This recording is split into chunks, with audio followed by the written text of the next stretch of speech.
Election అప్డేట్స్ను అందరికంటే ముందుగానే తెలుసుకోవాలంటే ఈరోజే ఆర్టీవీ లైవ్ యాప్ని మీ మొబైల్లో డౌన్లోడ్ చేసుకోండి. ఆంధ్రప్రదేశ్లో ఎన్నికల ఫలితాలు ఏ విధంగా ఉండబోతున్నాయన్న అంశం చర్చనీయాంశంగా మారింది. ఆంధ్రప్రదేశ్లో గతంలో ఎన్నికల ఫలితాలని తల్లకిందులు చేసిన మాంత్రికుడు చాణక్యుడు ప్రశాంత్ కిషోర్ ప్రస్తుతం మన దగ్గర ఉన్నారు. ఈసారి ఎన్నికల్లో ఏ పార్టీ ఎన్ని సీట్లు గెలుచుకోబోతుంది, ఏ పార్టీ ప్రభావం ఏ విధంగా ఉండబోతుందన్న అంశాన్ని प्रशांत ने अड़िग తెలుసుకుందాం. प्रशांत जी, अब आंध्र के बारे में बात करते हैं. आंध्र प्रदेश में आप जगन मोहन रेड्डी के साथ मिलकर काम करते थे. जब आप उनके पार्टी के साथ थे, एक आंधी चली थी. अब क्या माहौल दिखाई दे रहा है आंध्र प्रदेश में? नहीं, 2019 में जगन मोहन रेड्डी को वाईएसआरसीपी को बहुत बड़ी जीत मिली, वो तो हिस्ट्री में है, दर्ज है. लेकिन इन चुनावों को लेकर आंध्र में चूंकि मैं जुड़ा रहा हूं, तो मैंने पहले आज से 3-4 महीना पहले भी कहा है कि जहां तक मेरी समझ है आंध्र प्रदेश में जगन मोहन रेड्डी की बड़ी हार होने जा रही है. और ऐसा आज मैं चुनाव के समय नहीं बोल रहा हूं. 1-1.5 साल पहले जब जगन मोहन रेड्डी मेरे से आकर दिल्ली में मिले, तब भी मैंने उनको कहा कि मेरी समझ से इस बार आपकी बड़ी हार होगी.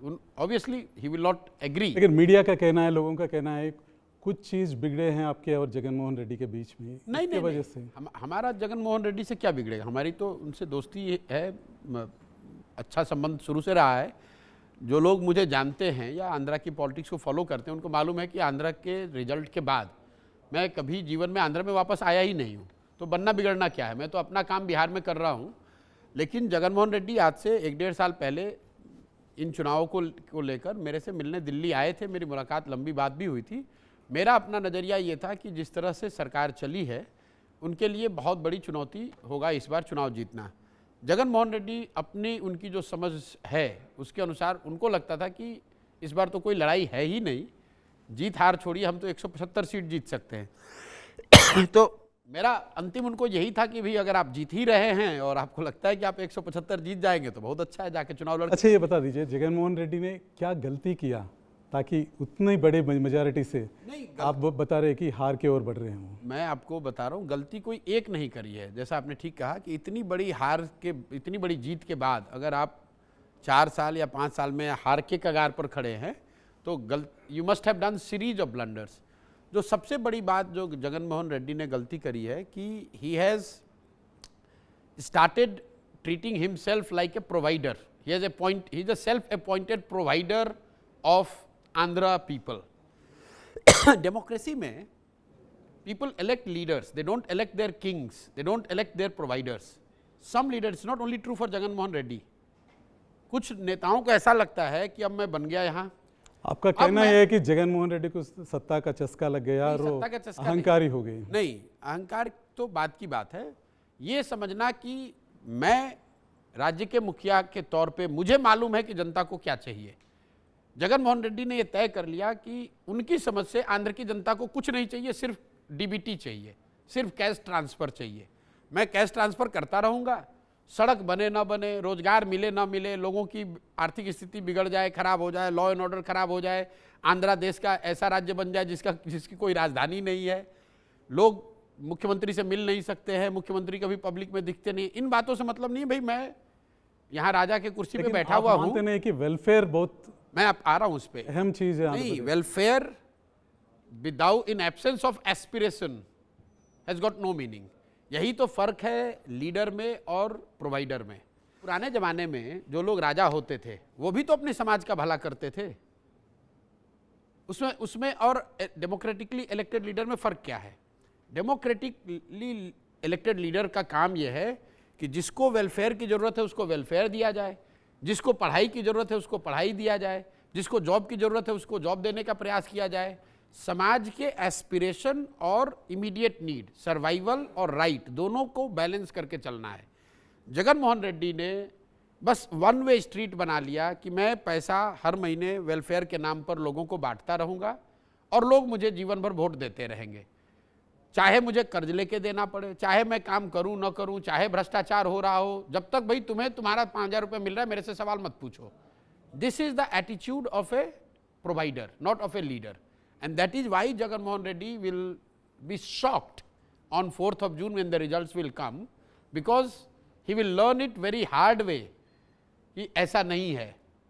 मान लीजिए कि आप मिस्त्री का काम करते थे गांव में कहीं, और आप काम करके 20,000 रुपये कमाते थे। अब वो काम बंद हो गया तो 20,000 का आपका नुकसान हो गया। बदले में सरकार आपको 6,000 रुपये ट्रांसफर कर रही है किसी स्कीम के नाम पे। Will you take it? जो व्यक्ति अपनी इकोनॉमिक एक्टिविटी से कुछ पैसा कमा रहा था, उसके साथ उसको कुछ वेलफेयर में मिल जाए तो अच्छा है। लेकिन अगर आपने कहा कि कुछ लोग बात करते हैं कि वाईएसआरसीपी ने एजुकेशन में बड़ा काम किया है, इंग्लिश मीडियम की बात करी। भाई इंग्लिश मीडियम, आपने मीडियम चेंज कर दिया, उससे स्कूल थोड़ी ना बदल गए, उससे अच्छे शिक्षक थोड़ी ना आ गए। आपने डिसेंट्रलाइजेशन के नाम पर वॉलंटियर्स की एक फौज खड़ी करी, लेकिन जो संवैधानिक व्यवस्था है, जो पंचायती राज की व्यवस्था है, उसको आपने सिरे से खत्म कर दिया।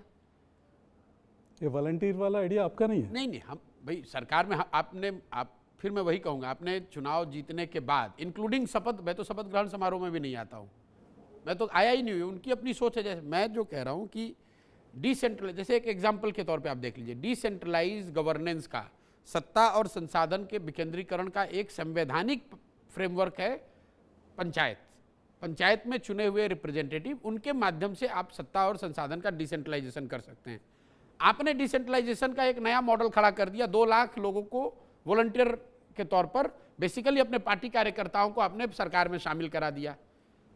अब उन्हीं से आप सारा डिस्ट्रीब्यूट करा रहे हैं पैसा, या जो भी व्यवस्था है। जो संवैधानिक व्यवस्था थी, जो लोग चुनकर आए थे, सरपंच हैं, विलेज हेड हैं, वो कहाँ जाएंगे? उनकी भूमिका क्या होगी? पूरा तंत्र, मुख्यमंत्री, volunteer, DBT, that is it. तो आप उसका देख रहे हैं कि समाज का बड़ा वर्ग उससे बिल्कुल ना। और ये 3 कैपिटल वाला आइडिया आपका नहीं था क्या? भाई मैं कोई गवर्नेंस का आइडिया नहीं देता हूँ। मैं जब चुनाव लड़ाता हूँ तो जब लड़ाता था, अब तो मैंने काम ही छोड़ दिया वो, मैं इतना ही करता हूँ कि जो आपका मुख्य एजेंडा है उसको तय करते हैं। तो 9 रत्नालू के जो 9 प्रॉमिस हैं वो हमारे डिजाइन किए हुए हैं कि ये 9 चीज़ तो आप जरूर कीजिए। लेकिन that 9 point program is not be all and all है। ऐसा नहीं है कि ये 9 चीज़ कीजिए और बाकी सब चीज़ भूल जाइए। बाकी चीज़ तो सरकार में आप चुनकर आ रहे हैं, मुख्यमंत्री आप बने हैं, शपथ आपने ली है, कैबिनेट आपका है, देश राज्य की पूरा संसाधन आपके पास है। तो ये आपको तय करना है कि ये 9 प्रोमिसेस के साथ साथ राज्य का विकास कैसे होगा, राज्य के लोगों की भावनाओं का सम्मान कैसे होगा, और सबसे बड़ी बात है एक्सेस। पीपल्स, मतलब जो वाईएसआरसीपी के बड़े नेता हैं, जो एमएलए हैं, मंत्री हैं, एमपी हैं, आप उनसे जाकर बात कीजिए। साल 2-2 साल तक तो वो नहीं मिले हैं मुख्यमंत्री से। सामान्य जनता की बात ही तो छोड़ दीजिए। आंध्र की जनता ये आज भी ये समझती है कि आप है आइडियाज़ के पीछे, और कुछ तेलुगु मूवीज़ भी बने हैं आपको विलन बनाते हुए। नहीं देखो, विलेन बनाते हुए तो मैं आपको बताऊं, बहुत दिन पहले मैंने पंजाब में कैप्टन अमरिंदर सिंह की मदद की थी 2017 में चुनाव जीतने में। 2001 मैं एक वाकया आपको सुनाना चाहता हूं, जिस one of the reasons why I left this domain. तो अमरिंदर सिंह चुनाव जीतने के बाद मुख्यमंत्री आवास छोड़कर जाकर वो एक बड़े फार्म हाउस में शहर के बाहर रहते थे। वहाँ पर संविदा कॉन्ट्रेक्चुअल जो एम्प्लॉई हैं वो मुख्यमंत्री से मिलना चाहते थे, कोई एजिटेशन कर रहे थे। मुख्यमंत्री जब नहीं मिले तो वो लोग धरने पर बैठे और बाहर एक बोर्ड लगाया जिस पर लिखा हुआ था कि जो व्यक्ति भी हम लोग को मुख्यमंत्री से मिला देगा उसको हम लोग 1 लाख रुपए इनाम देंगे।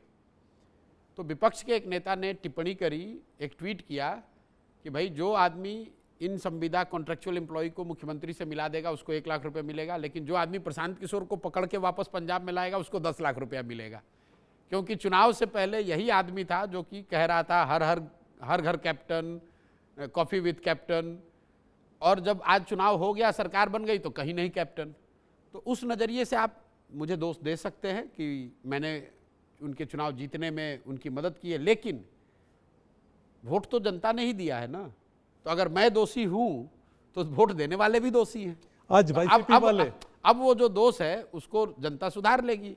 इसीलिए तो हर 5 साल पे चुनाव होता है, ताकि नेताओं को ये ध्यान रहे कि वादा खिलाफी करने का या अपने प्रोमिसेस को नहीं रखने का या taking people for granted has a price to pay, and Jagan will pay a very heavy price. आपका कहने का मतलब है जगन मोहन रेड्डी को और 5 साल इंतजार करना पड़ेगा फिर से सत्ता में आने के लिए?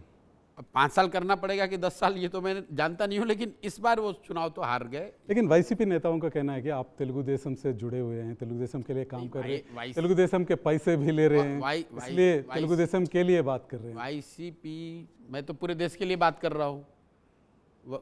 वाईसीपी के नेताओं की क्या बिसात है, मेरे पे टिप्पणी क्या करेंगे वो? भाई, बंगाल और तमिलनाडु के चुनाव जीतने के बाद 2 मई 2021 को राष्ट्रीय समाचार चैनलों पर सामने आकर मैंने कहा कि मैं अब आईपैक जो हमारी व्यवस्था थी, इस काम को मैं छोड़ रहा हूं और आईपैक को छोड़ रहा हूं, मैं अपना काम बिहार करने जा रहा हूं। उसके बाद मैं 2 साल बिहार में पैदल चल रहा हूं, वो पब्लिक डोमेन में है। आईपैक का कोई भी कर्मचारी, कोई भी साथी, कोई भी ऑफिस ये बता दे, अगर मैंने आईपैक के किसी ऑफिस में पैर भी रखा हो 1 मिनट के लिए भी, आईपैक आज भी काम कर रहा है वाईएसआरसीपी के साथ। मुझे उससे क्या लेना देना है भाई?